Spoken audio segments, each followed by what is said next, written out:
Oi, meus alunos, uma boa tarde, espero que todos estejam bem.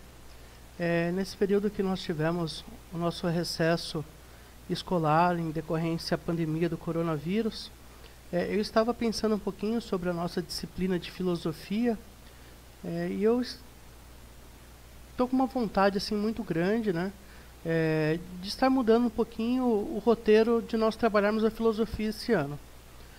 Eu não sei até quando nós ficaremos afastados, quando nós retornaremos para a sala de aula, tudo se torna inconstante, tudo se torna imprevisível. E para que vocês compreendam um pouquinho a filosofia, eu gostaria de propor que nós façamos toda a parte teórica da disciplina de filosofia através do Centro de Mídias do Estado de São Paulo, aquelas aulas que o Centro de Mídias disponibiliza todas as quintas-feiras, as aulas de filosofia. Ali possamos estar trabalhando a questão teórica, né? E depois eu vou estar colocando no Google Sala de Aula, no Google Classroom, sempre textinhos muito curtos, para que possamos fazer a prática da filosofia. Não tem como estarmos estudando filosofia e não praticar, porque nós só vamos compreender a filosofia no momento em que nós praticarmos. Se nós não praticarmos, vai ser algo que não vai ter sentido na nossa vida. Vamos falar dos pré-socráticos, de Tales de Mileto, de Parmênides, de Heráclito, de Sócrates, Nietzsche, Heidegger e tantos outros filósofos. Saberemos nomes, talvez saberemos um conceito ou outro, mas nunca entenderemos realmente qual é a proposta da filosofia no ensino médio, né? O que é a filosofia? Para que ela me serve? Vai se tornar algo muito vago, algo completamente inútil para as nossas vidas. Então eu quero propor para vocês um roteiro de estudo a partir de alguns textos que eu vou estar colocando lá no Google Sala de Aula, né, no Classroom, para que possamos fazer um trabalho. Tá? Esse roteiro de estudo filosófico, da prática filosófica, eu não vou estar respeitando alguns cronogramas propostos de habilidades e competências pela Base Nacional Curricular, né, que nós chamamos de BNCC. Como é algo introdutório e algo prático, todos vamos estar estudando a mesma coisa. Lá no Centro de Mídias, ali nós faremos as distinções, o que o primeiro ano vai estar vendo de filosofia, o que o segundo vai estar vendo de filosofia, o que o terceiro vai estar vendo de filosofia. Mas na aula prática, todos nós estaremos fazendo o mesmo exercício, porque a filosofia ela não é dividida em habilidades e competências na prática.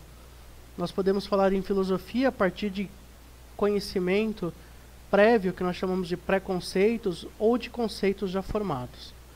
Então, a nossa primeira aula, nesse modo prático da filosofia, ela vai ter um pequeno texto que eu vou estar colocando lá no Google Sala de Aula para todos, né? Uma atividade com 2 exercícios, e eu vou estar fazendo esse vídeo aqui para vocês, explicando um pouquinho sobre o texto que eu estou colocando para vocês lá no Google Sala de Aula. Tá? Hoje nós vamos falar sobre conceitos e preconceitos. A filosofia ela é formada por conceitos. A parte prática da filosofia é o conceito, é a compreensão, é a pergunta correta. Talvez não seja a resposta correta, mas a filosofia sempre faz a pergunta correta. É aquela pergunta que provoca muitas vezes até um mal-estar, mas leva todas as pessoas à reflexão. Então, esse é o papel da filosofia, esse é o papel da filosofia no ensino médio. Vocês, como estudantes, hoje no ensino médio, amanhã, futuros universitários, vocês têm que fazer perguntas provocativas, mas não provocativa no sentido de ofender a pessoa, mas provocativa no sentido de levar a pessoa ao espanto, levar a pessoa à curiosidade de querer saber mais sobre aquilo que vocês estão falando, né? É como simboliza essa imagem. O conceito filosófico é você alimentar o seu cérebro, é você regar o seu cérebro com novas informações. Esse é o papel primordial e fundamental da filosofia. Então, no texto da aula de hoje, sobre conceitos e preconceitos, né, vem a pergunta inicial, né? O que são conceitos? O que nós entendemos por conceito, né? O conceito são ideias desenvolvidas ou elaboradas a respeito de um determinado assunto, né?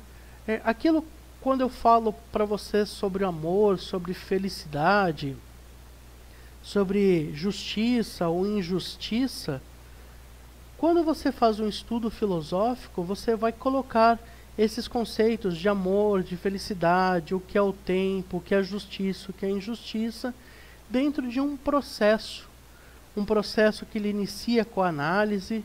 Nós vamos fazer uma reflexão sobre esse conceito. Um exemplo, o conceito de amor, né?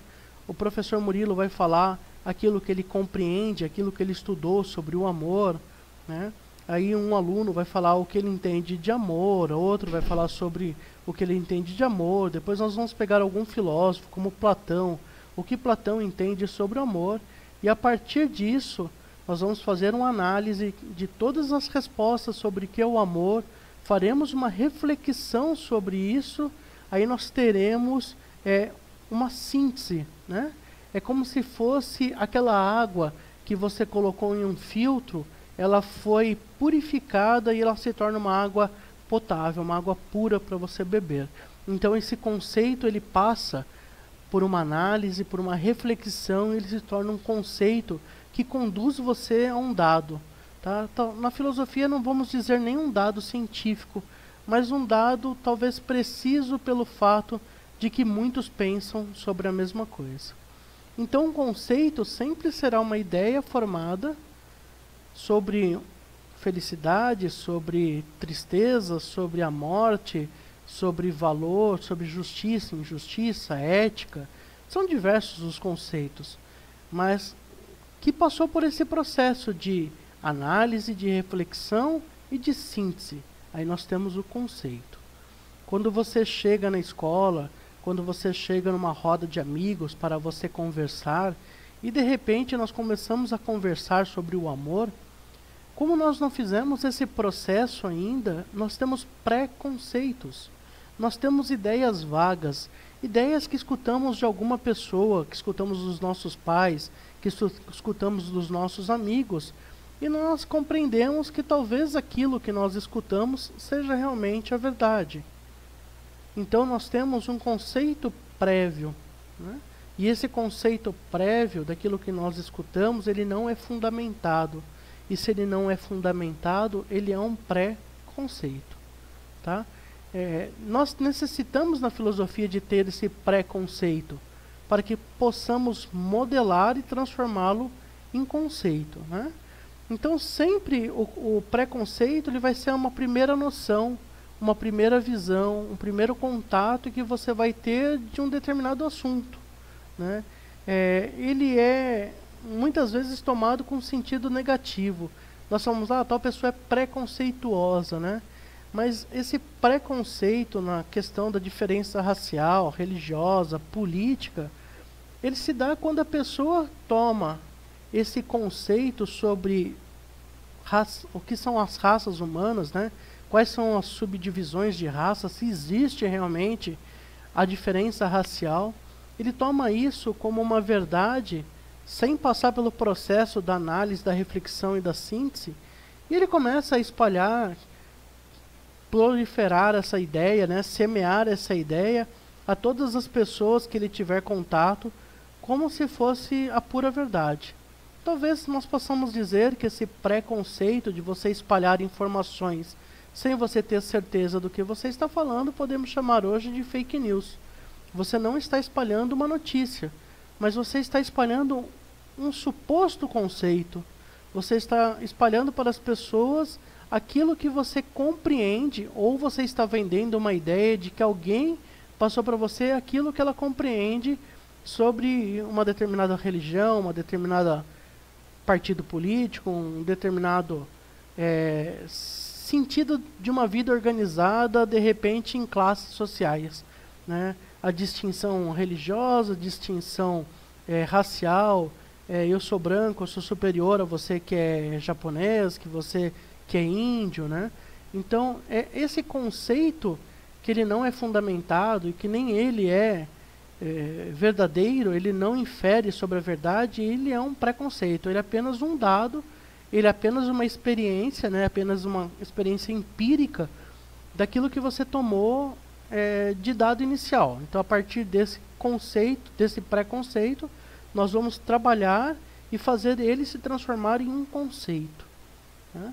Então, os preconceitos são conhecimentos não definitivos, mas ele é o ponto de partida que leva você a desenvolver esse processo de análise, esse processo de reflexão, esse processo de síntese, para que você consiga filtrar essa ideia e transformar isso em um conceito.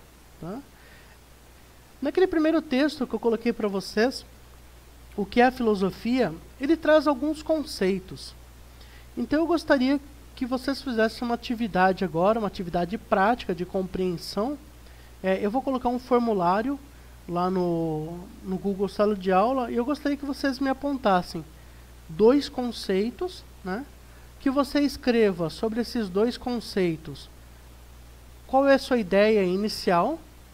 Qual é seu preconceito?